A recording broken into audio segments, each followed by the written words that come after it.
Buenas tardes, buenas noches. Hoy, 17 de julio de 2022, continuamos el estudio del compendio de la doctrina secreta de HPB en la página interna 202, al final de la 202 para entrar en la 203, en el noveno esloka.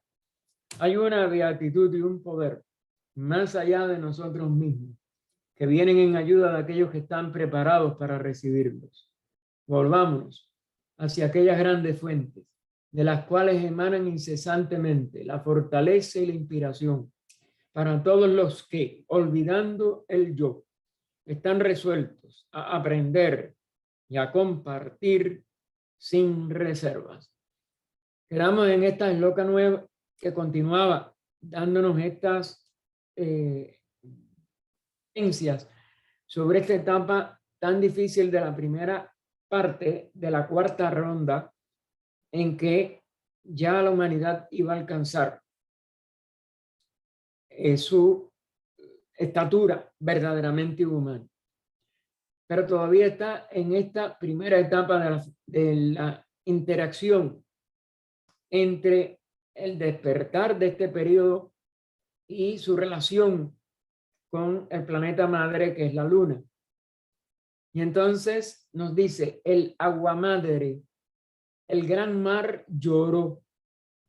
Ella se levantó, desapareció en la luna que la había elevado, que le había dado nacimiento.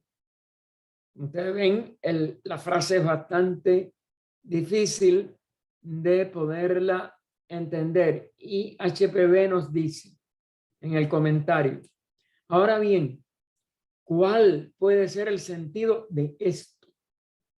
No es una referencia evidente a la acción de las mareas en la etapa temprana de la historia de nuestro planeta en su cuarta ronda.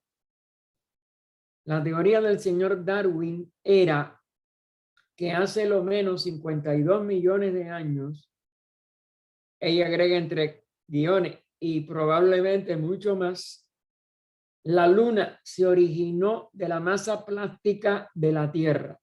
Es decir, el concepto de este investigador científico, que no tenía las claves ocultistas, era que la luna se origina desde la parte, vamos a decir, todavía plástica, o decir, no totalmente sólida, de nuestro planeta.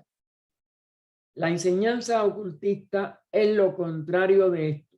Es decir, la filosofía esotérica y esta obra en particular, tanto cuando estudiamos la primera parte de Cosmogénesis, como ahora, cuando estamos relacionando toda esa etapa de la cuarta ronda con esta expresión total, completa, o al alcance de esta expresión septenaria que es para completar los constituyentes de la humanidad,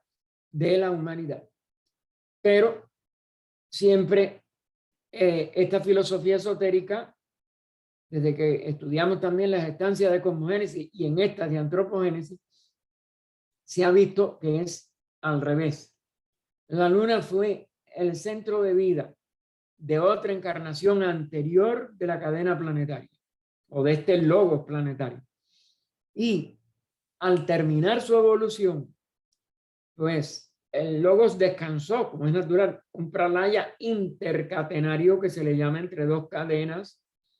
Y cuando nació nuestra cadena y nacieron las expresiones del globo terráqueo y de sus 6 globos acompañantes, recuerden que toda expresión es septenaria, la luna fue la que donó, aportó todos sus aspectos, sobre todo su atmósfera, gran parte de sus sólidos, líquidos, etcétera, a el planeta que estaba en formación. Porque siempre se hace con 2 centros de fuerza: el centro que cede, que es el planeta que ya cumplió todas sus 7 rondas evolutivas, sus 7 etapas, y el nuevo centro Laya que se activa para poder ser el centro de una nueva expresión global, de un globo, en este caso físico. Y por ello, lo físico se intercambia enormemente entre el planeta que ya terminó todos sus ciclos de vida y el planeta que va a comenzar a formarse para los nuevos ciclos de las 7 rondas de esa cadena planetaria, que es la nuestra. La Luna es mucho más antigua que la Tierra, ratifica HPV. Y esta última, la Tierra, es la que debe su existencia a la primera, por más que la astronomía y la geología lo expliquen de otro modo. De aquí, las mareas y la atracción hacia la Luna, como lo demuestra la parte líquida del globo, que siempre se esfuerza por elevarse hacia su madre. Es decir, cuando la Luna está sobre esa parte o sobre ese hemisferio, es que está la marea alta. Cuando está en el lado contrario a ese hemisferio, está la baja mar, porque lo que está atraído es el otro aspecto, la otra mitad del globo terráqueo. Así que de aquí las mareas y la atracción hacia la Luna, como lo demuestra la parte líquida del globo, que siempre se esfuerza por elevarse hacia su madre. Este es el significado de la frase de que el aguamadre se levantó y desapareció en la Luna. Claro, no es literal, se eleva hacia ella porque siempre está en relación con su origen, que la había elevado, que le había dado nacimiento. La Luna fue la que dio nacimiento a todos los elementos de nuestra Tierra actual. Y pasemos al esloka 10. Cuando fueron destruidos los rupas, aquí recuerden que son estos vehículos grotescos, inadecuados, que reprodujeron hasta cierto punto, pero densificaron todavía más las formas monstruosas, enormes, menos sólidas, pero ya físicas hasta un punto en que predominaba lo aéreo, lo líquido, de la tercera ronda. Y eran seres que parecían como nuestros actuales monos. Así que cuando fueron destruidos los rupas, esos cuerpos inadecuados, ya para la cuarta, la madre tierra quedóse vacía. Pidió que la secaran. Todo esto igual tiene que ver con esta densificación de nuestro planeta, con ese fracaso del logo planetario por poder en la cuarta ronda generar los vehículos apropiados para nuestra humanidad, cuando ya esta humanidad, para poder completarse en su expresión centenaria, tenía que esperar a recibir esos pitris superiores que complementaran lo que ya habían hecho al inicio los pitris barichats, es decir, la jerarquía que había logrado su éxito en las 7 rondas de la cadena lunar y podía entonces servir para la parte inferior, nuestros vehículos de la personalidad, pero sobre todo el doble etérico, que es el más difícil para la nueva humanidad, podía suministrarlos y enseñar, vamos a decir, a las mónadas humanas a que pudieran expresarse a través de esos cuerpos inferiores. Y así lo hicieron en las 3 primeras rondas. Pero ese proceso no podía, como si dijéramos, mantenerse para la cuarta. Se necesitaba que cooperaran con el logo planetario. Por favor, se me cierran los micrófonos.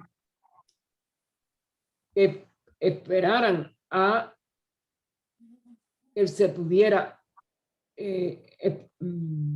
completar por los pitris Agnisvata, que son pitris solares, pitris de una evolución muy anterior a la lunar y que ya tenían la estatura suficiente para complementar a las jerarquías del globo terrestre y completar en esta etapa tan decisiva a nuestra humanidad. En el comentario, esta alusión a que pidió que la secaran. Por favor, si me cierran los micrófonos. Por favor, Claudia.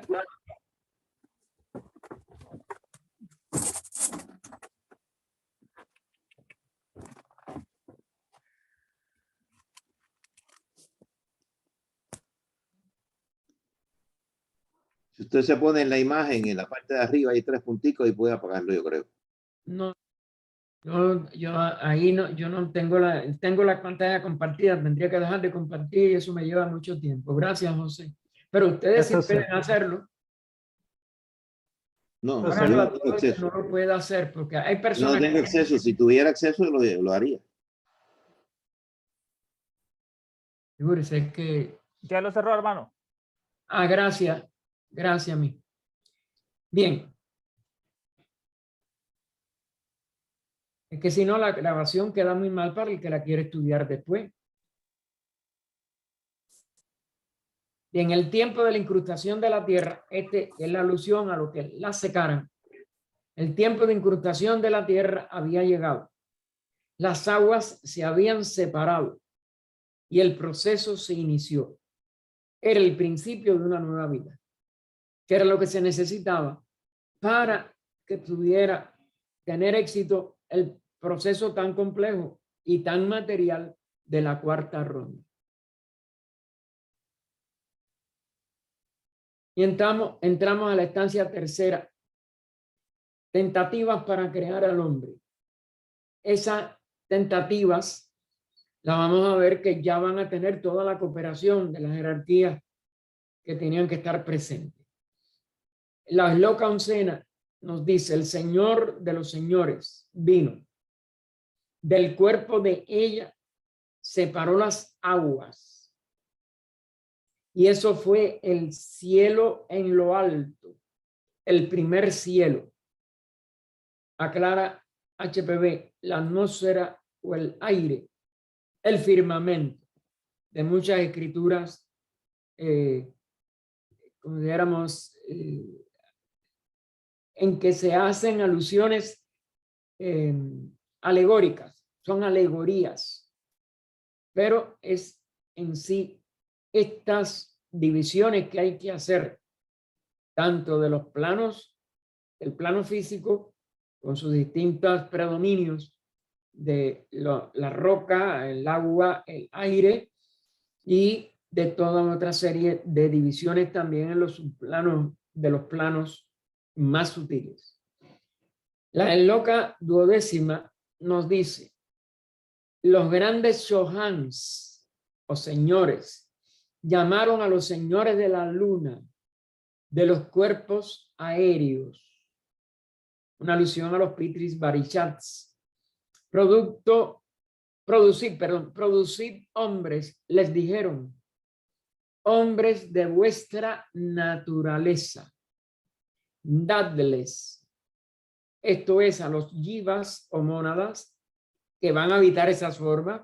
Nosotros mismos estamos habitando nuestra forma, aunque no de la manera perfecta, estamos aprendiendo todavía, pero cada forma y cada vehículo de los reinos obedece a la expresión, en este caso, en el nivel humano individual o de almas colectivas, de almas grupales, en los reinos anteriores.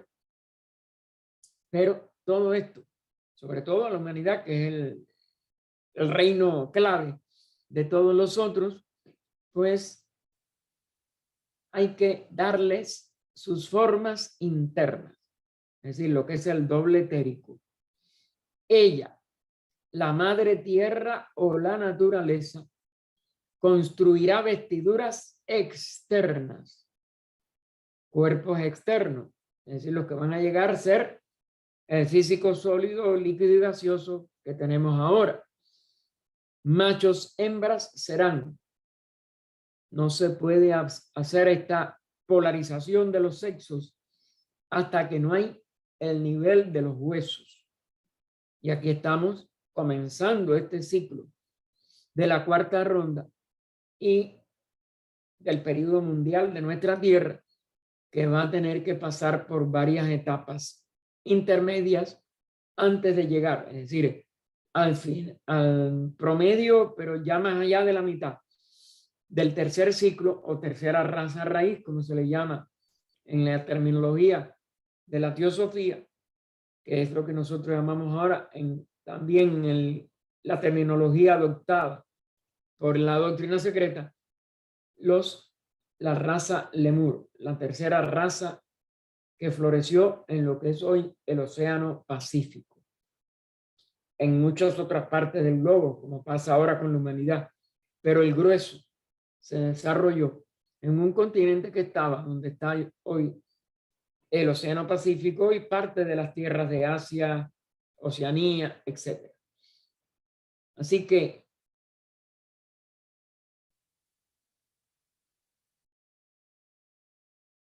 los cuerpos eternos. Machos, hembras serán, señores de la llama también. Es decir, aquí se llega a esta jerarquía de seres llamados señores de la llama, o pitris solares, o pitris agnisvatas, siguiendo la terminología de la India. Agni es fuego. También son señores del fuego o señores de la llama. Todas esas denominaciones están, vamos a decir, simbolizando, expresando, alegorizando cómo van a completar ese ser humano al poder despertar el principio de inteligencia que es la llave y la vía de conexión entre esa mónada y sus vehículos más densos. Pero de momento van a comenzar como todavía machos, hembras, con el guión, es decir, va a haber ya una polarización de los vehículos para poder llegar a tener los sexos de reproducción como lo tiene la humanidad actual. Pero eso comienza con una expresión hermafrodita que se sigue contemplando parte de su resto histórico en la formación de los embriones de los mamíferos dentro del útero de la madre. Es decir, que se pasa por una etapa, el feto hermafrodita, hasta que uno de los dos sexos predomina. Y es porque viene de esta etapa en que todavía ninguno de los dos podía predominar. Tiene dos incisos A, no, uno solo. Yo pensé que tenía más. Tiene el inciso A que nos dice: ¿quiénes son los señores de la luna? En India se les llama pitris o antecesores lunares. La palabra pitris tiene un significado parecido al de nuestros padres, pero en los manuscritos hebreos es Jehová mismo, el Señor de la luna, colectivamente como la hueste o jerarquía, y también como uno de los Elohim, que ya es la forma en que se presentó en la cábala judía. Todo esto, como ustedes ven, ella nos los da para poder hacer enlaces de estudio que lo tiene que ir ampliando cada estudiante entre la mitología antigua, entre las escrituras de pueblos de la antigüedad y este mismo conocimiento que estaba velado por primero porque en los antiguos misterios no se podía publicar ninguna de estas cosas para el vulgo, pero que después se fue perdiendo y mistificando con toda una serie de errores, como si dijéramos, de confusión entre lo que es una serie de etapas de desarrollo evolutivo y expresiones ya antropomorfizadas de la misma divinidad o de cualquiera de sus huestes. Por eso es que en realidad el Jehová, este Señor de la Luna, es este conjunto de Pritris o señores de la luna o antecesores lunares. Y el Loka decimotercero, no, o la Loka decimotercera, porque se dice que es femenino, yo no lo sé, nos dice: ellos, los dioses lunares, fueron cada uno a su tierra asignada. 7 de ellos, cada uno a su lote.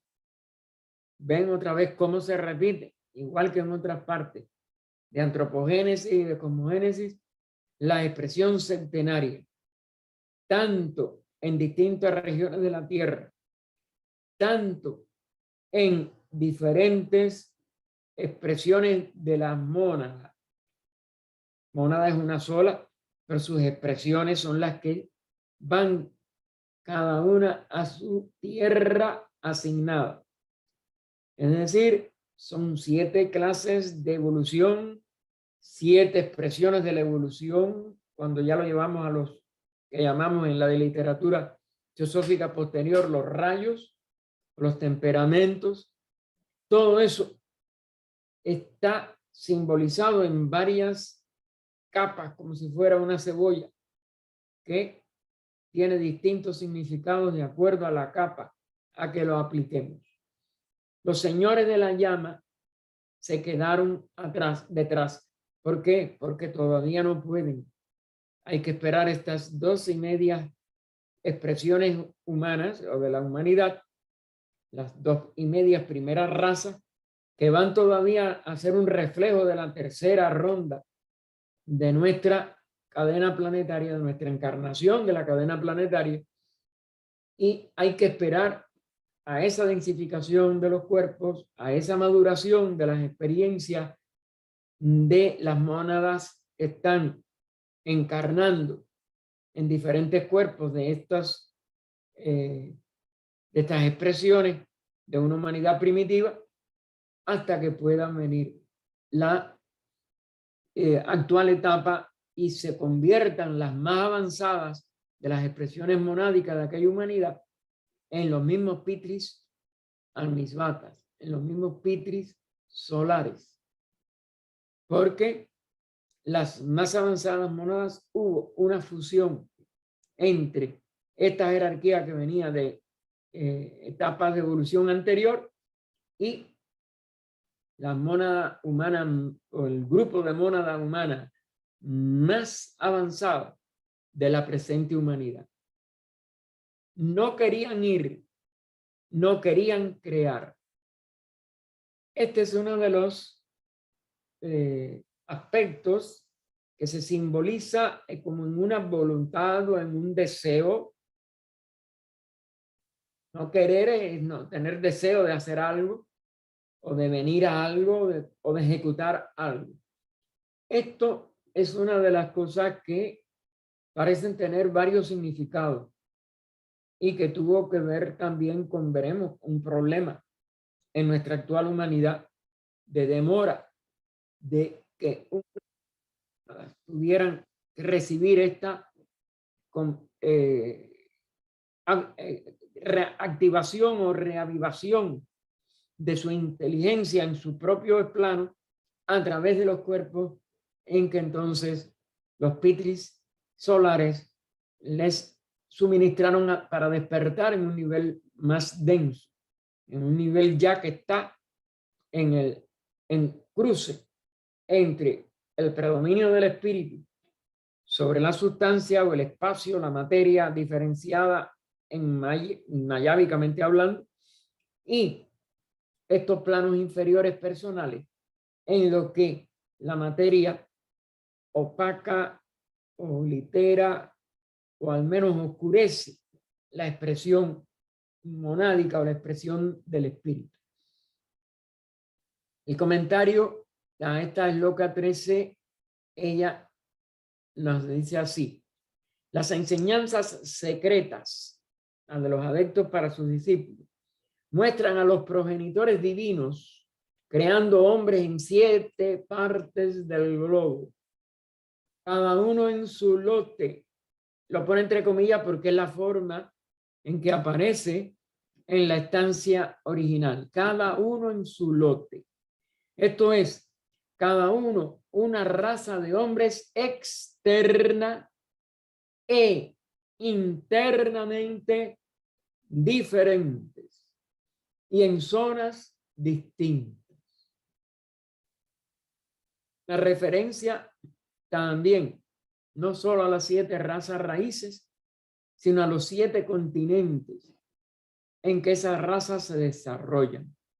Sin embargo, hay en uno de las eslocas, una referencia también que habla que es a la vez en 7 partes del globo. Luego, obviamente, tiene que haber aquí una confluencia de varios significados, que sobre todo en el compendio no creo que sea posible penetrar un poquito más. La obra en su integridad sí parece que hay ciertas líneas de investigación que nos podrían hacernos más profundos en comprender estas aparentes incongruencias o aparentes imposibilidades. Porque parece que hay ciertos ciclos que se entretejen o ciertos aspectos de los ciclos que se entretejen en alguna de estas expresiones. ¿En qué sentido? Creo que solamente cuando alcancemos un alto más grado de evolución lo podremos quizás descubrir. Hay, como siempre les dije, muy buenos investigadores como fue Herbert Borca, que tanto en el plan divino con respecto a cosmogénesis, como en cómo se pobló la Tierra, cuando se ocupó de antropogénesis, que aunque no estoy de acuerdo con algunos de sus planteamientos, pero que en otros nos da luz para poder uno continuar por su parte la investigación. No es para que la aceptemos o rechacemos, sino para que nos sirva de estímulo a cómo la investigo y a que nosotros sigamos investigando. Recuerden que nunca vamos a poder recibir la clave o las claves que esta obra tiene, o las vueltas que la clave de esta obra tiene. Esta obra ahí en el prefacio explicó de que Isis sin velo tenía una gran clave y dice que es todo lo que ella explicó y a la vez levantó nada más que una punta del velo en el capítulo sobre la rueda de Ezequiel, de la última parte, como el antepenúltimo capítulo, algo así, de Isis sin velo. Entonces ella dice, a esa clave le vamos a dar 7 vueltas en la presente obra. Es decir que, y esto es lo que relaciona, que muchas personas no le dan a Isis sin velo un gran valor, que sí lo tiene. Si no se comprende la clave de Isis sin velo, y es dificilísima de comprender, al menos para mí no la he podido comprender, pues no podemos esperar que podamos algún día alcanzar los significados de estas 7 vueltas de la doctrina. Y no es que tengamos ambición de descubrir claves, pero sí de poder comprender mejor la obra misma. Depende de una mejor comprensión, aunque no tengamos toda la capacidad de descubrir la clave más profunda, de podernos adentrar en significados también más profundos. Bien, esta afirmación poligenésica, es decir, que su nacimiento es de muchas partes y lugares, de muchas etapas, razas, continentes, etcétera, se halla tratada en otra parte, en la estancia séptima. Estamos en la estancia tercera. Y por ello, fíjense cómo hay que hacer también enlaces en el estudio de esta obra cuando la hacemos con la determinación de alcanzar determinados significados que están nada más que insinuados en las palabras de estas distintas primeras partes de antropogénesis. Pero, ¿quiénes son ellos? Fíjense cómo nos pone ellos entre comillas. Los que crean. ¿Y quiénes son los señores de la llama que no querían? ¿Ven? Son expresiones que están en las locas de las estancias. El ocultismo divide a los creadores, hay que poner creadores entre comillas, porque en realidad todo es una manifestación desde la seidad, donde todo está en latencia, pero no actúa durante todo el pralaya durante todos los pralayas, porque hay varios niveles de pralaya, y se pone en actividad o exhibe su energía, su potencia, etcétera, en los periodos manvantáricos. Ahora, el ocultismo divide a estos creadores o estos manifestadores o estas jerarquías que ayudan a la manifestación del logos en 12 clases. Hay 12 jerarquías, de las cuales 4 han alcanzado la liberación, lo ponen en itálica, hasta el fin de la gran edad. La quinta está lista para alcanzarla, pero permanece todavía activa en los planos intelectuales, al paso que 7 se hallan aún bajo la ley kármica directa. Es decir, hay 7 jerarquías con nosotros actuando aquí y con el logo, con los 7 reinos, porque nosotros no somos los únicos que estamos evolucionando en la Tierra, con los 7 reinos terrestres o del esquema planetario terrestre.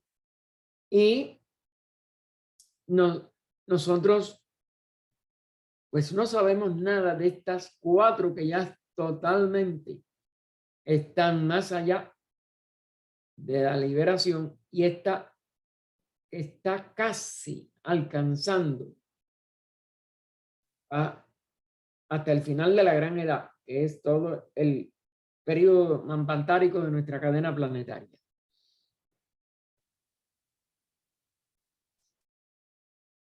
Ahora, los que están bajo las 7, esas jerarquías, bajo la ley kármica directa, están actuando. El logos nuestro no es un logos sencillo, sino que se expresa todavía a través de 7 y le ayudan jerarquías creadoras o 7 jerarquías auxiliares de la manifestación. Entonces, estas últimas, las 7, actúan sobre los globos portadores de hombre de nuestra cadena. Es decir, tiene que ver con nuestra expresión, la humanidad en nuestra cadena. Los exotéricos con X, hindúes, mencionan 7 clases de pitris. Ya, si nos está diciendo que son exotéricos, es que hay un velo y posiblemente está en relación uno de sus significados con estas 7 jerarquías logoicas. Entonces, mencionan 7 clases de pitris y entre ellos 2 especies distintas de progenitores o antecesores, los Varishat y los Agnisvata. Varishat son los de la luna, los que tienen que ver con nada más el doble etérico de la personalidad. Agnisvata, los que tienen que ver con estos dioses del fuego, estos dioses solares que van a despertar nuestra inteligencia y hacer posible que a esa primera ese primer avance que los Varishat propiciaron de tener un cuerpo externo basado o fundamentado o concretado de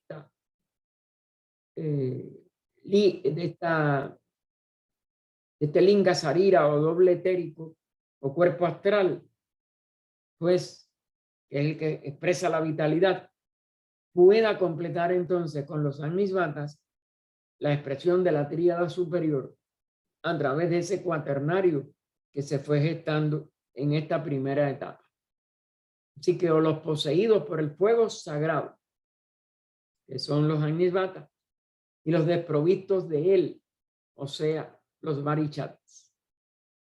Los dos son antecesores, los dos son como éramos esenciales para la evolución de la actual humanidad y poder alcanzar su etapa de jerarquía superhumana o dianchohánica, como se le llaman. Dian es inteligencia, divinidad expresada con lo más alto, y Chohan es señores, aunque no son señores en un sentido como lo que usamos nosotros en nuestro nivel actual de separatividad.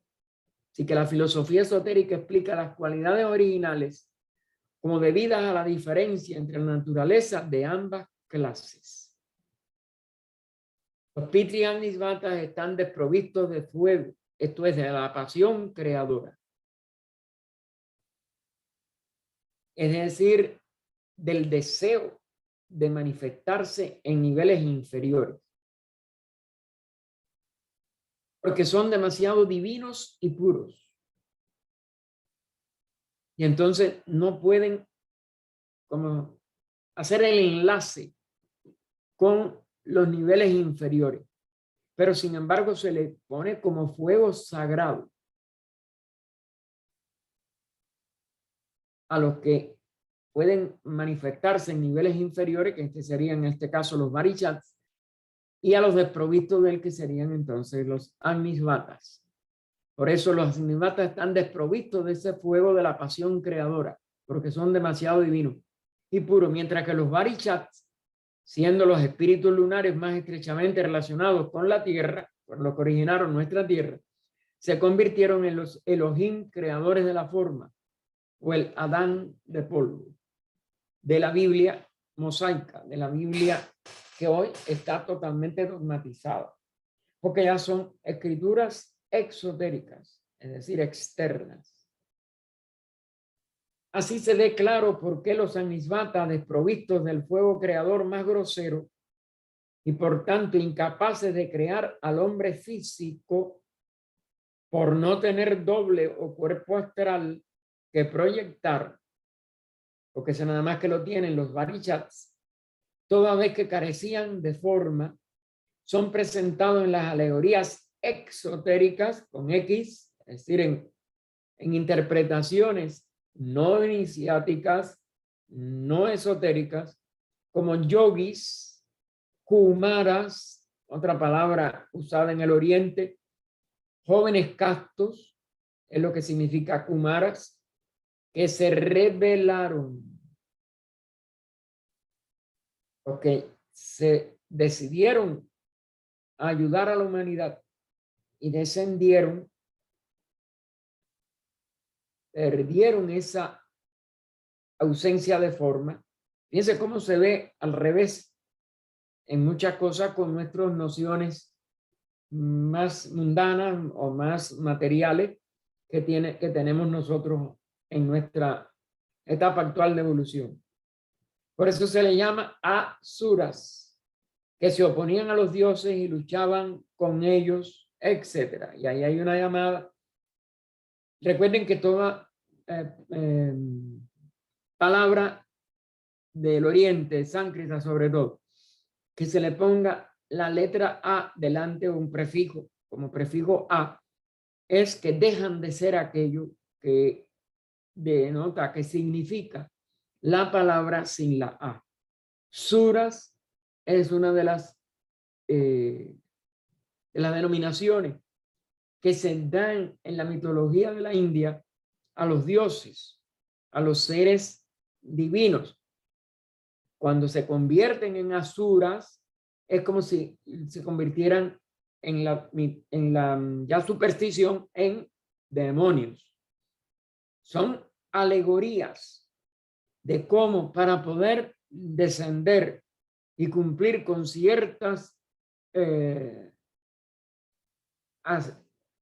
asignaciones logoicas, como jerarquía del logo, para completar la humanidad, tienen que abandonar su incapacidad de no tener esa esa posibilidad de presentarse en vehículos inferiores y descienden a la manifestación. Pero entonces se les llama creadores. Vuelvo a insistir, la palabra no es adecuada porque nada se crea, pero sí pueden entonces densificarse voluntariamente como un sacrificio, como una labor sacra, como una labor sagrada para completar el ser humano y que pueda tener no solo ese doble etérico, esa capacidad de densificarse en un vehículo físico, sino también el de expresar su conciencia superior. Y todo esto, fíjense cómo aquí se entretejen las denominaciones, y eso en el nivel mitológico es lo que lleva a tanta confusión que hay en el esoterismo de todas las religiones. Y uno tiene que por eso prestar mucha atención a obras como esta, que son las únicas que traen estas claves y estas referencias a la labor conjunta de estas huestes o de estas jerarquías que completan ciertas etapas, en este caso, la etapa de expresión más material del reino humano. Y tienen que cumplir con estas interrelaciones entre lo superior, lo inferior, como manifestación en la materia, y la labor superior de la mayor evolución de los Agnisvatas, para, en combinación con este sacrificio que ya habían precedido los Varishats, ellos tienen hasta cierto punto, no sin ir atrás en su evolución, tienen que hacer un abandono de esa capacidad perdida por espiritualidad y compartir con las capacidades inferiores creadoras de los Pitris Varishats. Entonces vamos a la llamada, nos dice, porque como lo muestra la alegoría, fíjense que esto todo es alegórico, por eso es que cuesta tanto trabajo. Y por eso es que hay que seguirlo investigando, porque no tenemos la enseñanza íntegra. Hay una serie de razones que se han explicado por los mismos maestros en las cartas y todo. No tenemos los estados de conciencia para poder nosotros realizar, porque estos son realizaciones, la esencia de lo que aquí se alegoriza. Así que porque como lo demuestra la alegoría, los dioses que no tenían mérito propio personal alguno, teniendo la santidad de aquellos seres encarnados que por propio esfuerzo se habían convertido en ascetas y yogis, y así amenazaban destruir el poder de los primeros por los poderes por sí mismo que por sí mismos habían adquirido, por los poderes que por sí mismos habían adquirido, los denunciaron.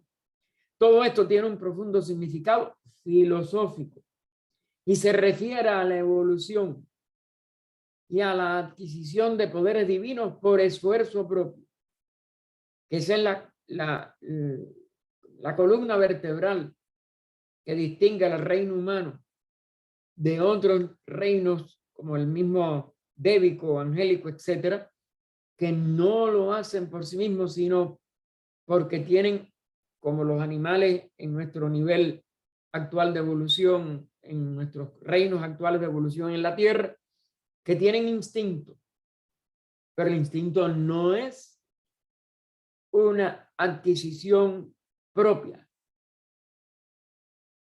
es un impulso que viene de un nivel superior. Y por eso es que se dice que el reino angélico puede llegar muy lejos en una serie de líneas y de expresiones del cumplimiento de las leyes, etcétera, a que contribuyen a cumplir, pero mientras no pasen por el reino humano, lo tendrán que hacer para poder repetir esta adquisición en un nivel propio, por ellos mismos. Y ese es el significado filosófico hasta donde podemos entender nosotros. No sé, creo que sea el total, pero bueno, ¿de qué se está aquí refiriendo? Y la adquisición de poderes divinos por esfuerzo propio. Eso nada más que en los reinos conocidos lo hace el reino humano. Algunos rishis yogis aparecen en los Puranas. Los Puranas son parte de la literatura de la India con grandes dosis de alegorías y de velos. Los Vedas eran un poquito antes de escribirse, después que se escribieron también tienen sus velos, etcétera. Pero los Puranas ya son escrituras que tienen varios niveles de velo. Después de los Vedas, las Brahmanas, los Upanishads y los Puranas son todavía más exotéricos.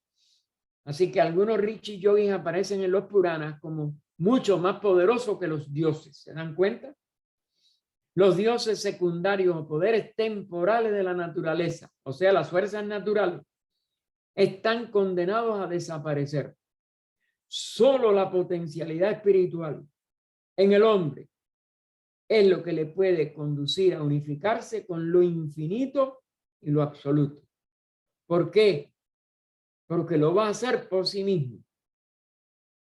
Lo va a hacer por desarrollo que va conscientemente a lograr por repetidas encarnaciones, por una autorrealización al final de esas encarnaciones y por sí mismo reconocer la vida una como la totalidad de sí mismo y de todo. Porque todo lo que parece como 7 reinos, como 7 expresiones divinas o logoicas o de jerarquías, etcétera, etcétera, está apareciendo así por Maya.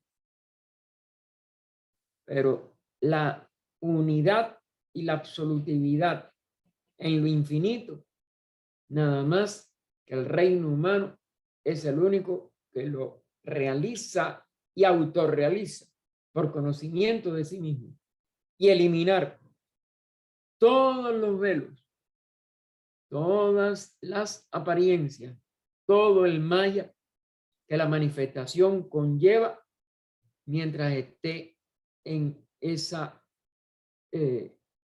nivel. La seidad nada más que reina in abscondito, sin poder conocerse ni a sí misma durante los pralayas. En el Manvantara, solo las criaturas que pasan por el dual proceso de la involución y evolución y la culminan a través del reino humano son los que pueden alcanzarlo autoconscientemente por esfuerzo propio. Y continúa este resumen del comentario de HPB.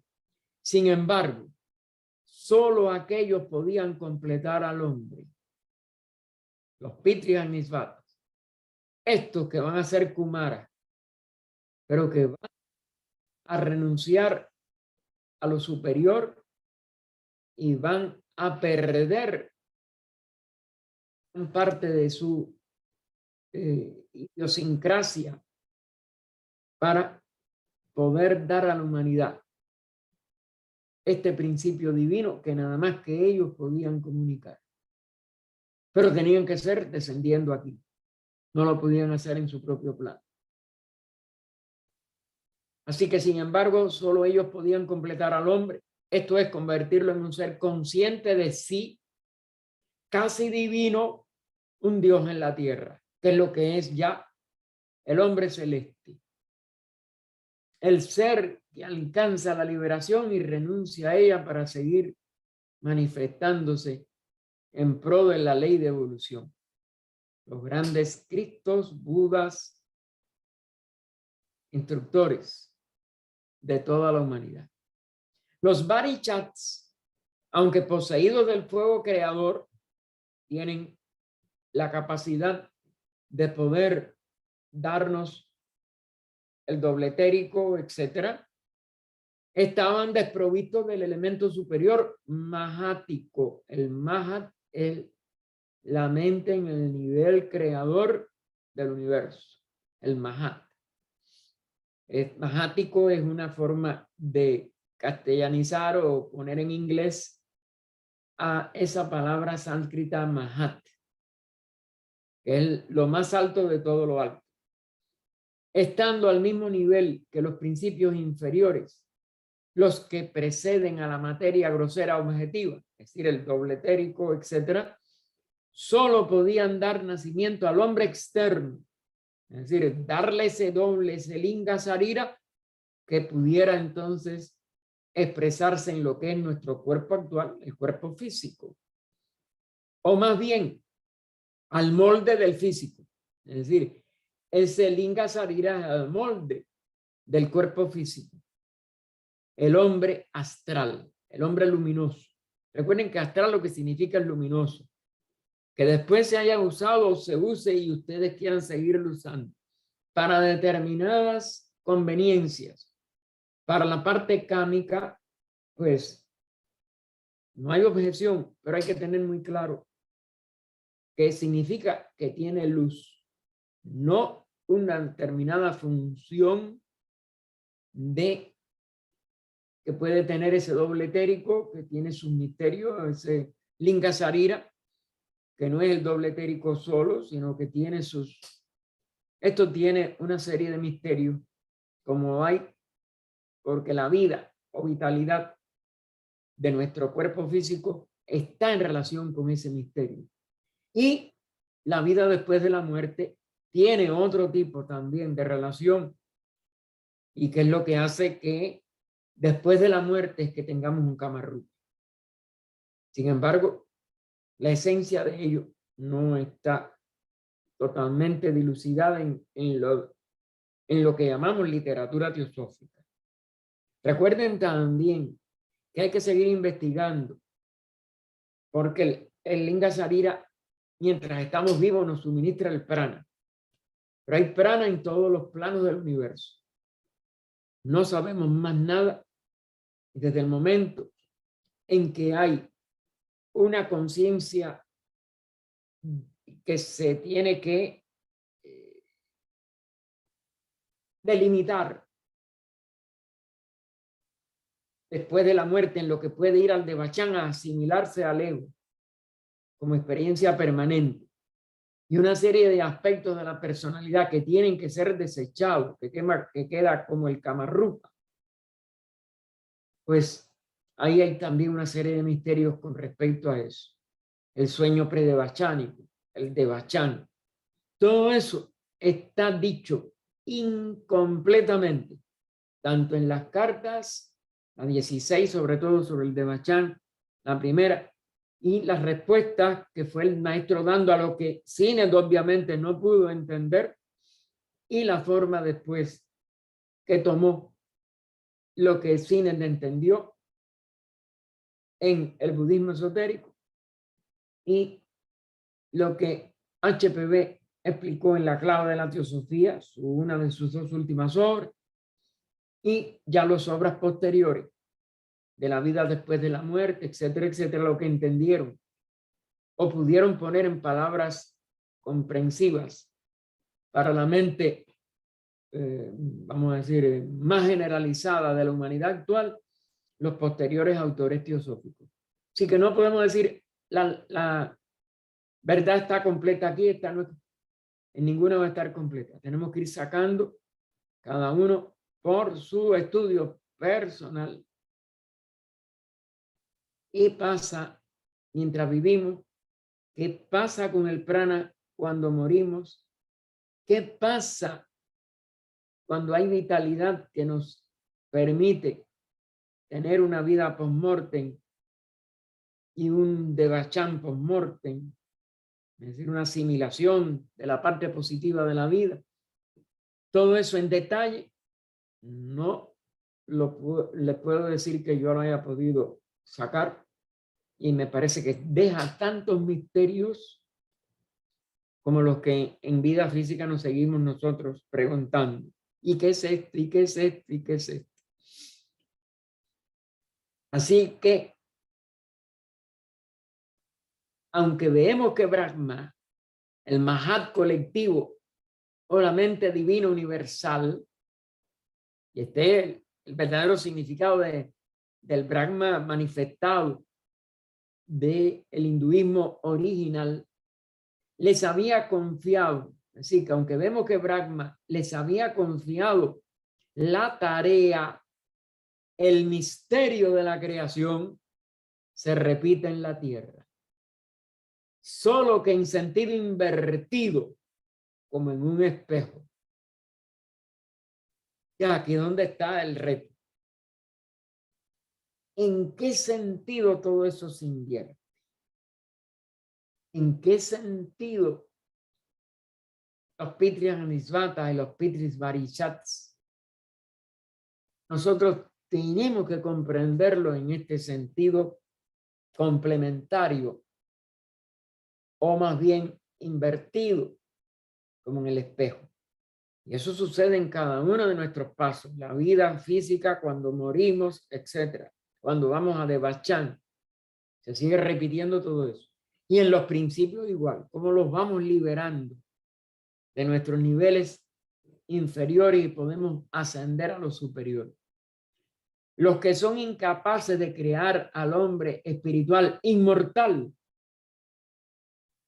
es decir, los Pitris Varishats, son los que proyectan el molde insensible, el astral del ser físico, el linga sarira, el doble etérico.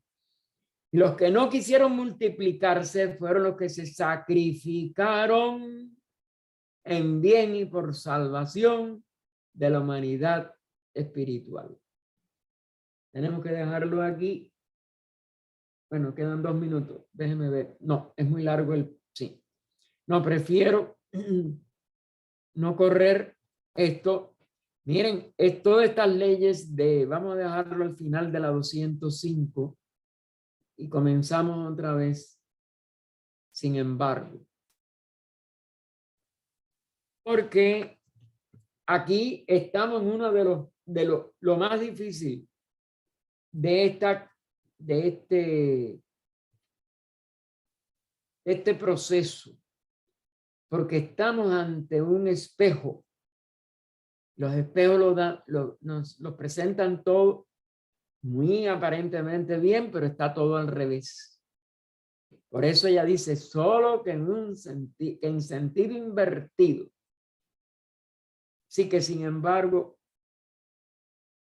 es donde vamos a empezar el próximo domingo 24 de julio, Dios mediante. Oh vida oculta que vibras en cada átomo. Oh luz oculta que brillas en cada criatura. Oh amor oculto que todo lo abarcas en la unidad de cada ser que se sienta uno contigo.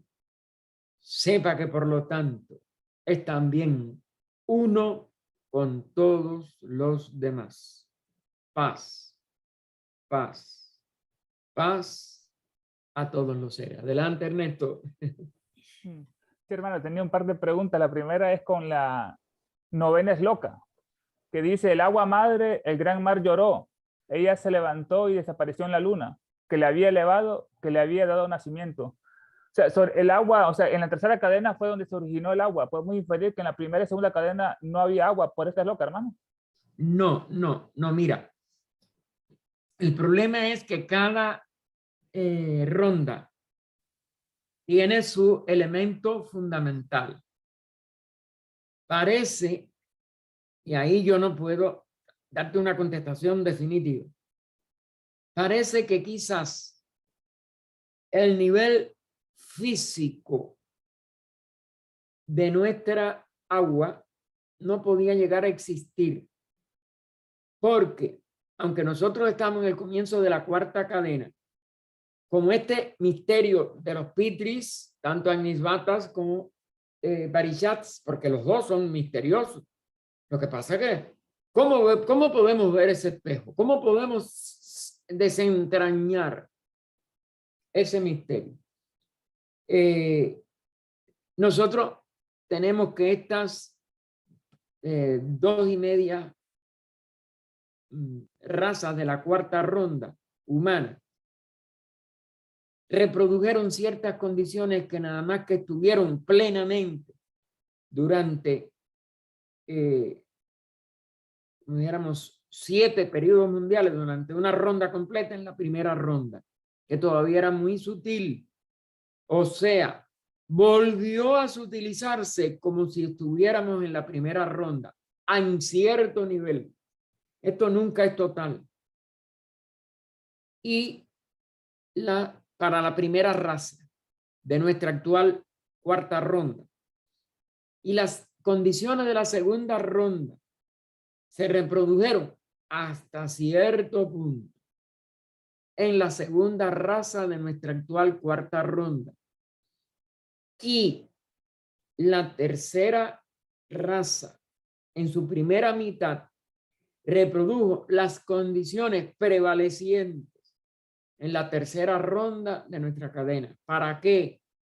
Para que los mónadas que no habían podido lograr completar la individualización hicieran o recibieran un último impulso, porque esto es mucho más. Ellos no la podían hacer por sí mismos porque no tenían la mente desarrollada. Esto está también en una de las enunciaciones muy difíciles de nosotros decir sí, no. Pero bueno, se reprodujeron esas condiciones porque lo que sí había era una cantidad enorme de mónadas animales que estaban ya con muy pocas expresiones colectivas y podían acabar de individualizarse y unirse a nuestra humanidad, que son una gran cantidad de seres humanos poco desarrollados que vemos a nuestro alrededor. Y son parte nuestra porque lograron la individualización, por eso hay que, tenderles la mano. Esa es una de las razones por las que no podemos despreciar a un ser humano delincuente o que haga algo incorrecto. No tienen la evolución, pero alcanzaron la individualidad. Tenemos que estimularles y seguirlos estimulando a que sean más humanos. Y esto es el verdadero reto de la enseñanza teosófica, de la verdadera fraternidad. Estamos de verdad haciéndolo.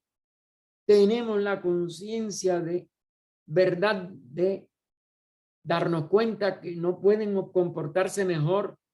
Se individualizaron hace muy poco. Entonces, en esta referencia es que esos seres humanos también estaban tan groseramente expresándose que muchos de los Pitris Agnisvatas no querían aceptar tampoco, y mucho menos querían tomar otra vez el fuego que los hacía ser capaces de manifestarse en estos niveles inferiores o de reflejarse en estos niveles inferiores. Esto está dentro de esa, como si dijéramos, alegorías y series de posibilidades. ¿Hasta dónde llegó a ser eso agua en estas etapas, como la llamamos ahora, en nuestro nivel físico? Yo creo que al final sí, porque ya cuando entra la tercera raza raíz y cuando ella alcanza su mitad, la tierra empieza a solidificarse. Es cuando viene la primera incrustación que se llamó aquí. Luego, pero esto es tan, aparte son periodos, fíjate que, ¿cómo se llama?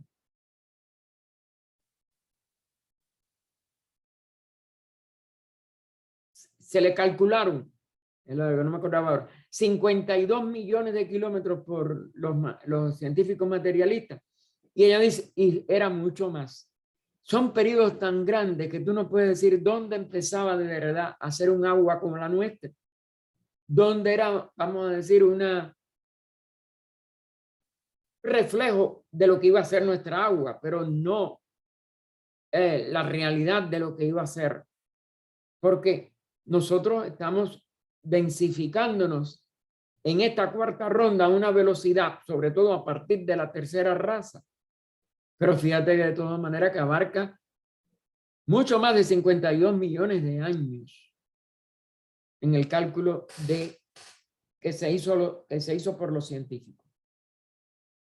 No te puedo dar una certeza de nada de eso. Como yo les digo, atiendan a esto, sigan investigando, no cierren la puerta, no piensen, no, ya eso no era el agua. Puede haber sido ya parte de nuestra agua, pero sobre todo aquí está en relación con este símbolo de la luna y las mareas, que sí tiene la atracción y de todas maneras, si atrae las mareas, atrae también aún algo más sutil que nos aparezca después como que se densifique todavía más en una etapa siguiente para que sea el agua física. De todas maneras, lo sutil de la luna sigue atrayendo a lo sutil de la tierra o lo líquido de la luna o de la que era de la luna sigue siendo atraída por el líquido de la tierra y viceversa. Fíjate, un espejo, esto es un espejo. Por ahí, por lo del final, ya cuando tú estás delante de uno, por ejemplo, si tú entras a una casa de espejo, tú no sabes dónde estás tú de verdad, porque todo lo que se tiene que tocarte a ti mismo para poder sentirte, porque te ves en tantas imágenes exactas, igual a ti. Y esto es parecido.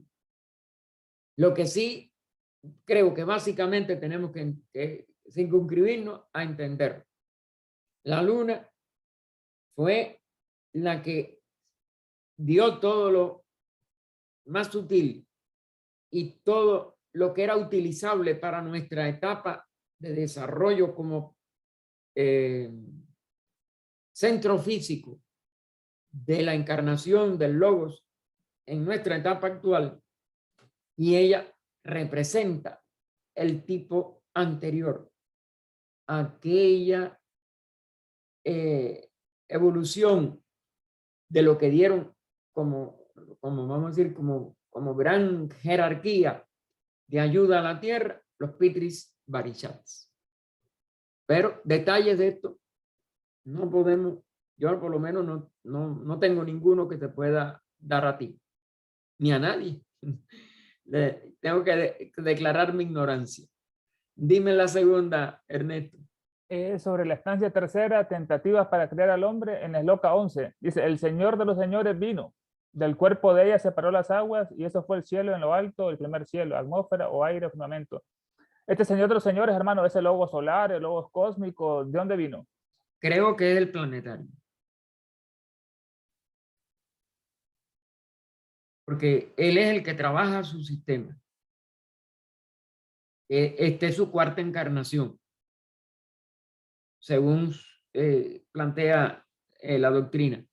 Recuérdate que hay otras interpretaciones, pero la lunar fue la tercera. Este Señor de los señores es el logo de nuestro sistema. Que esté dentro del logo solar Ok, pero el que está ocupándose de estas etapas es por descontado el logo planetario. ¿Te das cuenta?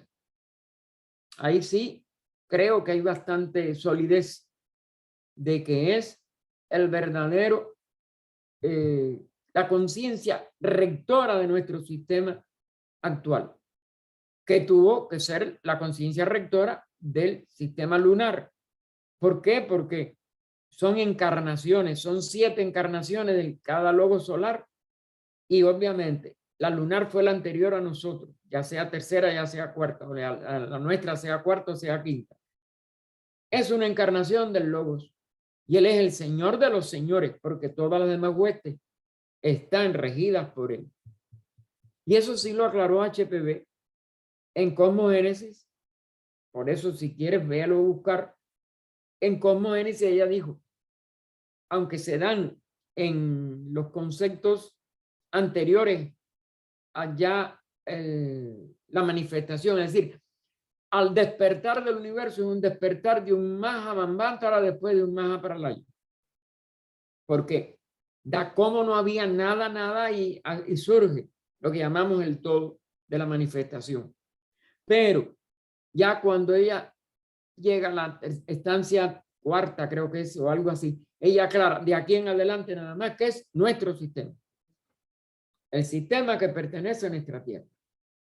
Luego, nada más que se está refiriendo al logo solar. Vamos a decir, los pasos iniciales de todo un universo son idénticos en todas las expresiones de ese universo, sistemas solares, sistemas planetarios, etc. Pero ya, las leyes que pueden explicarse y que son útiles para nosotros, aparte lo otro sería quizás tan complejo que no podríamos ni tener una noción general, ya se refieren a nuestro sistema planetario y a su relación con su encarnación anterior. Pero es el mismo logo planetario que lo que tiene varias encarnaciones. Tenemos alguna referencia a su encarnación anterior, que fue la lunar, y el resto de lo que tiene la doctrina secreta se refiere a la encarnación del logo planetario en nuestra actual cadena planetaria, en nuestros globos, que son la Tierra con 6 globos invisibles, y nuestra humanidad y los reinos que le acompañan. Ahí hasta donde creo que sí podemos entender y podemos tratar de circunscribirnos. ¿Algo más, Ernesto? Así, en la Shloka 12 dice, los grandes chohanes llamaron a los señores de la luna de los cuerpos aéreos. ¿Qué significa eso de los cuerpos aéreos? Y después dicen de que ellos son capaces de proyectar el cuerpo astral. ¿Qué es eso de proyectar? Por eso, aéreo o astral, creo que esté más o menos usado en el mismo sentido. Tiene que ver con la parte más sutil o menos material de nuestra organización vehicular actual, que es la organización de vamos a decir, de la parte personal. Recuerda que la humanidad todavía no ha despertado, son los Pitri Nishvata los que la van a despertar su tríada superior.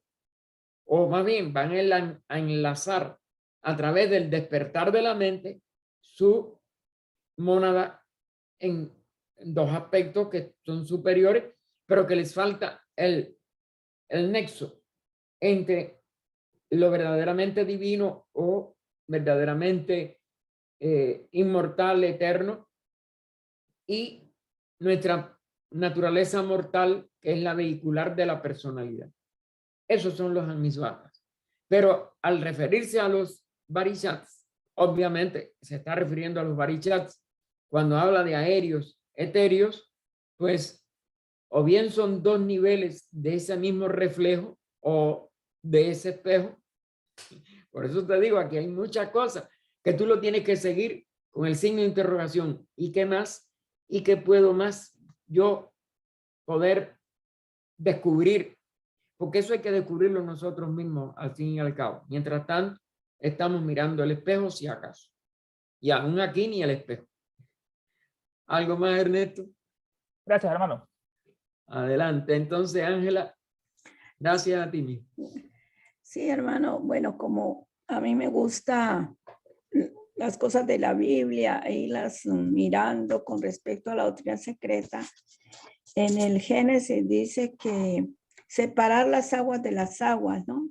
Entonces, sería lo que dice ella, la atmósfera o el aire, el firmamento y el primer cielo, o sería cuando dice aquí, porque yo tengo ese libro, el Señor, el Dios que tiene la forma de Brahma, cuando el mundo se convirtió en un océano, infiriendo en la tierra y hacia dentro de las aguas.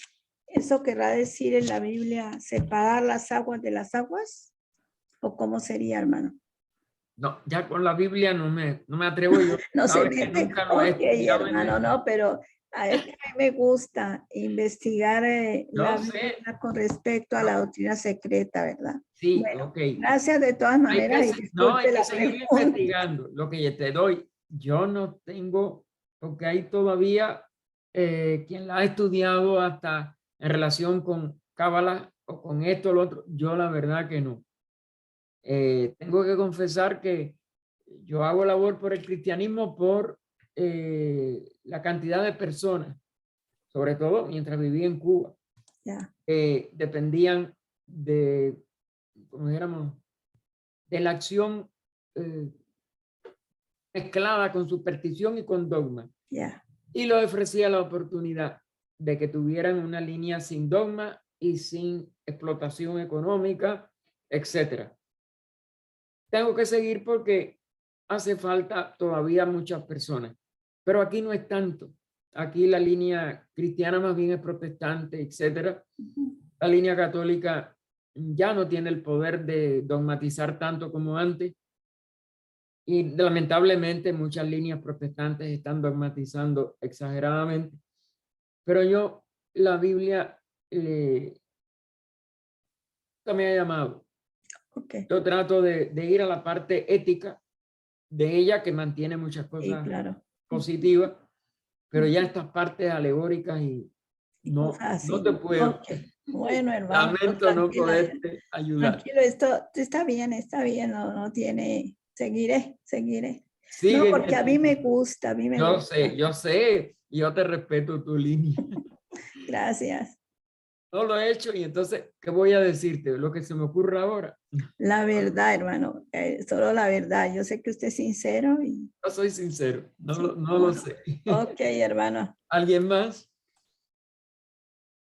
Bien, hermanos, entonces, les recuerdo que ahora en 1 hora y 15 tenemos el servicio de sanación que hace la Orden Teosófica de Servicio de México y les recuerdo que podemos tratar de ayudar a aliviar tanto dolor que hay en el mundo, tanto dolor que hay a nuestro alrededor por enfermedades, por limitaciones y también por los conflictos que aquejan a la humanidad. Tratemos de siempre estar con nuestros pensamientos en la unidad de la vida, en la unidad de propósito de esa vida y sobre todo en la autorrealización que cada uno tiene que hacer de esa unidad. Gracias y esperemos que nos podamos ver el próximo domingo.